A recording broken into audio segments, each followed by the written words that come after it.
Hey team, coming at you live from Mozambique guest room again. The Gennari family. If you don't know, I already did a part 1 and a part 2 on kind of the Discovery Bible Study method / Making Disciple Makers method that we've been using the last 5 years here in Mozambique. And practical tools of how you can do it in the smallest setting. But I wanted to just do a quick video of kind of the bigger picture, the bigger vision of how these tools of what the Lord showed me before these big disciple-making movements, before I bumped into those resources as well, and then also the book of Acts and the Gospels, those 3 resources, how they've really changed our life and caused us to decide to make disciple makers and not just invest in people's lives solely as disciples. And so I wanted to kind of paint just a quick picture based on those 2 videos of the big vision of what Jesus, I believe, was really talking about in Matthew 28, verses 18 through 20, when he says, "Therefore go and make disciples of all nations, baptizing them in the name of the Father, the Son, and the Holy Spirit, and teaching them to obey all that I've taught and commanded you. And lo, I'll be with you even to the end of the age." All right. There's other versions of the Great Commission. There's other versions of the way Paul describes it. But the big vision is that we're supposed to make disciples that make disciples that make disciples. And that's what Jesus did. And if we look at the method, it only took Jesus 3 years. Now, if you're talking about investing your life in just a few people, 3 years can feel like a long time, and it is. On the front end, discipleship making of makers of disciples is hard work. It's relational. It's a lot of investment. It's a lot of trust in the Holy Spirit. It's allowing people to forsake you. It's allowing people to persecute you. It's allowing people to cause you to suffer. It's allowing people to hurt you. It's also teaching you to forgive, how to walk out communion, how to fast, how to pray, how to give. It's a lot of work up front, emotionally, spiritually, but it's what we've been called to do. However, once the discipleship process takes place, because the Holy Spirit has controlled it, has guided it, it multiplies faster than what we can control. And that's the blessing. That's the fruit. Just like in a tree produces so much fruit, you can't even count it, the seeds, after a while. One seed from one fruit can produce an orchard within 20 years. Okay, and so that's what Jesus did in a short amount of time. He showed us how, by the Holy Spirit, things can multiply. And so what I wanted to say about what I taught in the first 2 videos was, those methods work. They worked for my family. My kids are able to hear from the Lord. They're listening to Him. But to make disciple makers, to trust the Lord will create a movement. There's passages of Scripture like Luke chapter 9, Luke chapter 10, Matthew 28, a lot of Paul's ministry, a lot of what Jesus did throughout the Gospels that are examples of how to make disciples that make disciples. All right? And there's a vision in that. The general vision of this method is that you're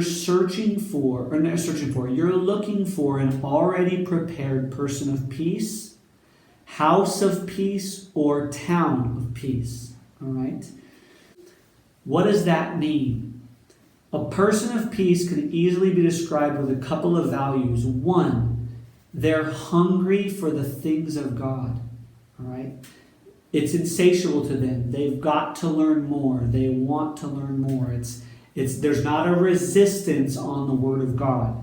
All right? There might be an immaturity, but there's not a resistance. 2, they are willing to receive from you, even feed you or take you in some cases. All right? They're willing to receive from you versus debate and fight you. All right? Thirdly, they have some type of influence, and usually big influence with man, meaning humanity. That can be good influence or bad influence, all right? The demoniac in Luke chapter 8 had very, very bad influence. The entire town was fearful of him. All right? But he was the best disciple in that moment, and it changed a region. Okay? Peter, James, and John were a lot better examples of those with a kind of a better track record. But they had influence in the fishing communities, all right? And so, or in that smaller community, and so it worked. But they will have influence of some kind, all right? And that's important, those three things. Also, the scripture says that person of peace is already prepared, all right? Jesus makes it clear in the Gospels that there is a point when you shake the dust off of your feet. And what he's saying is there's not a person of peace in this situation, all right?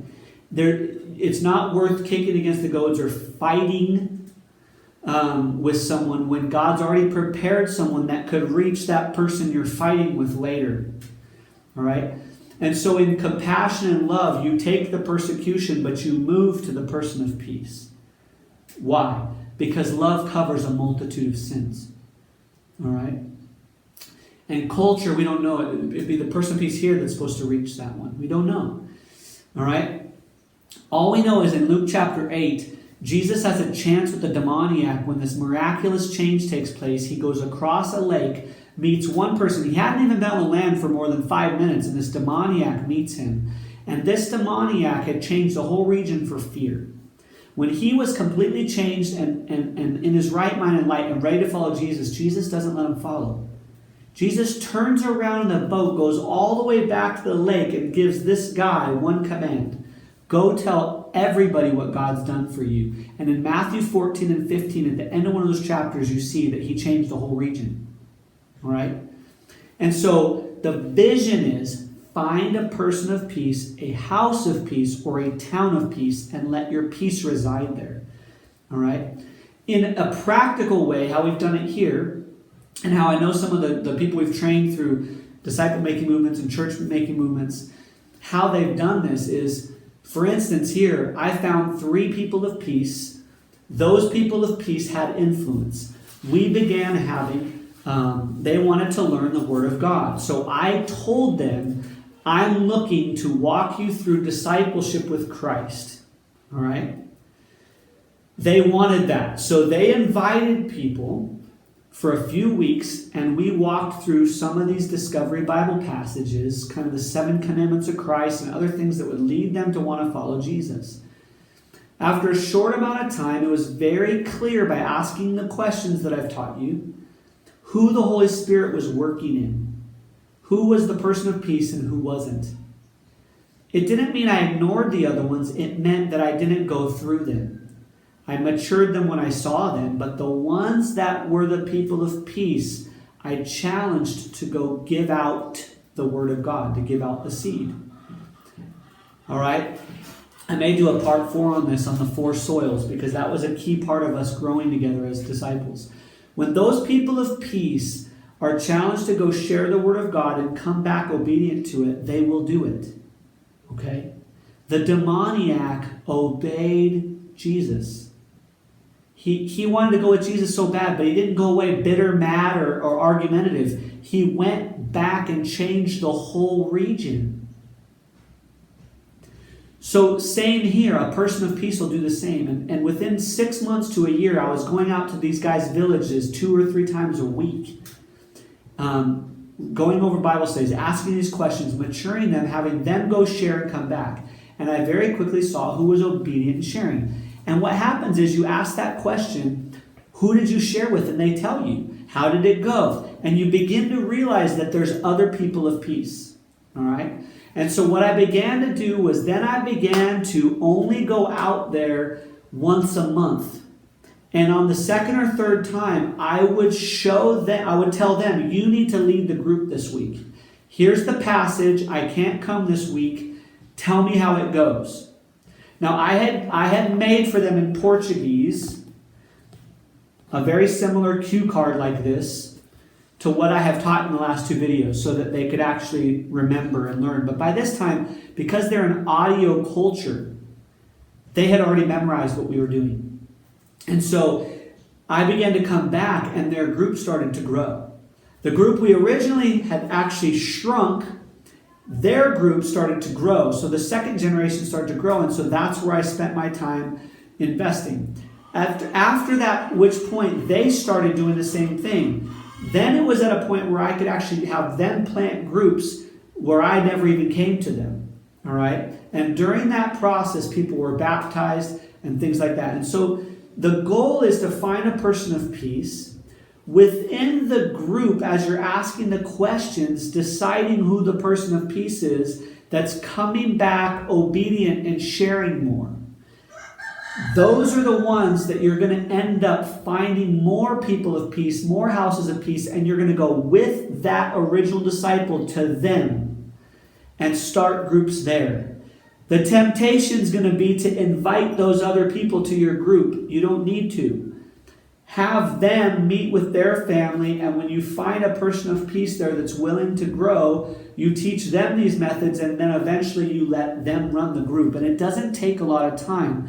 The key is, in the Western mindset, releasing quickly instead of thinking someone has to go through 2 years of seminary before they actually do what Jesus told them to do.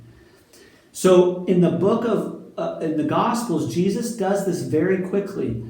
By chapter 6 and 7 and 8 of Matthew and Luke, he's already sending his disciples out to come back and do the thing I'm talking about.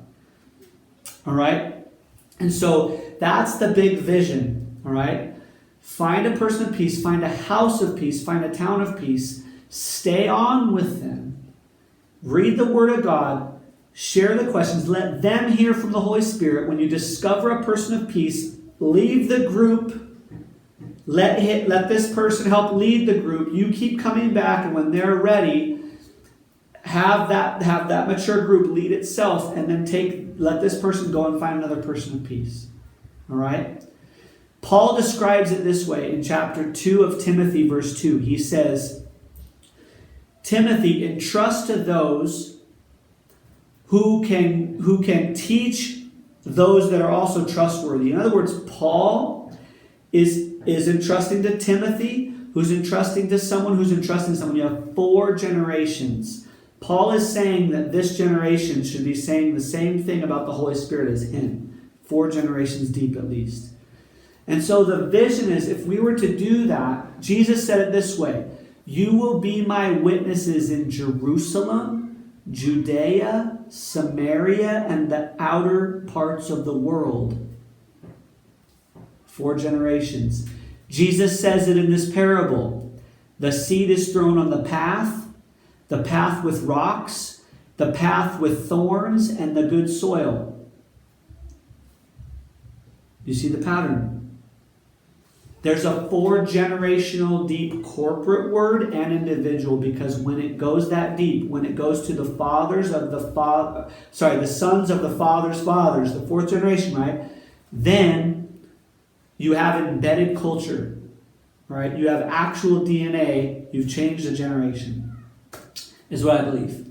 But that's the bigger picture of what's going on with this method. We call it Discovery Bible Study or Discovery Bible Method because that's the core of what we're doing that we learned before this, and then after that kind of is the culture and the DNA of what we've been drawing from.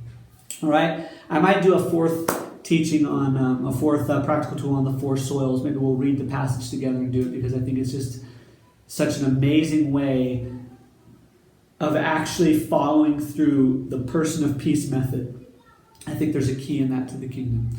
Love you guys. Hope this helped. Again, give me questions or comments down below, and we'll adjust as we go, because this is new for me too.